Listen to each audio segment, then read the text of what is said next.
Hi, it's Brenda. Thank you for joining me again, reading through the book of Revelations. Today I will be reading in Revelations chapter 12, where it starts off with a description of the church of Christ and of Satan under the figures of a woman and of a great red dragon. Michael and his angels then fight against the devil and his angels who are defeated. Then it moves on to the dragon persecuting the church and his vain endeavors to destroy her. Now a great sign appeared in heaven, a woman clothed with the sun, with the moon under her feet, and on her head a garland of 12 stars. Then being with child, she cried out in labor and in pain to give birth. And another sign appeared in heaven.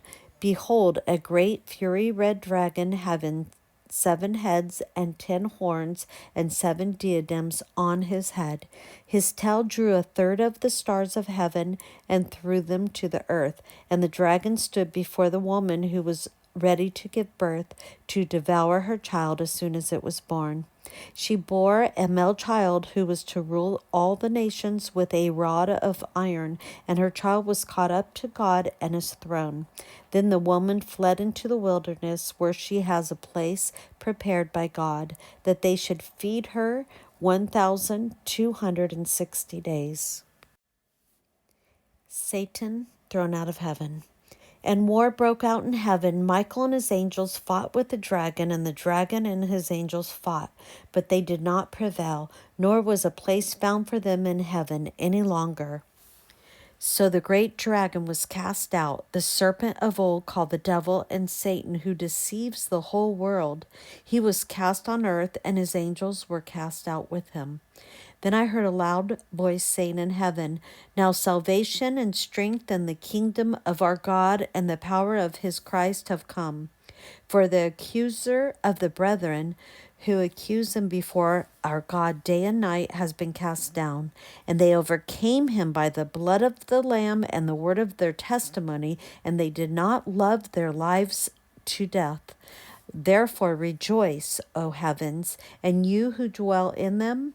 Woe to the inhabitants of the earth and of the sea, for the devil has come down to you, having great wrath, because he knows that he has a short time. The woman persecuted.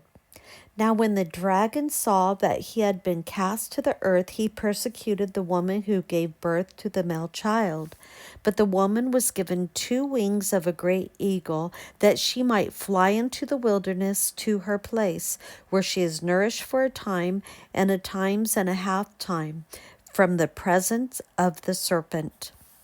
So the serpent spewed water out of his mouth like a flood after the woman, that he might cause her to be carried away by the flood. But the earth helped the woman, and the earth opened up its mouth and swallowed up the flood which the dragon had spewed out of his mouth. And the dragon was enraged with the woman, and he went to make her war with her, the rest of her offspring, who keep the commandments of God and have the testimony of Jesus Christ.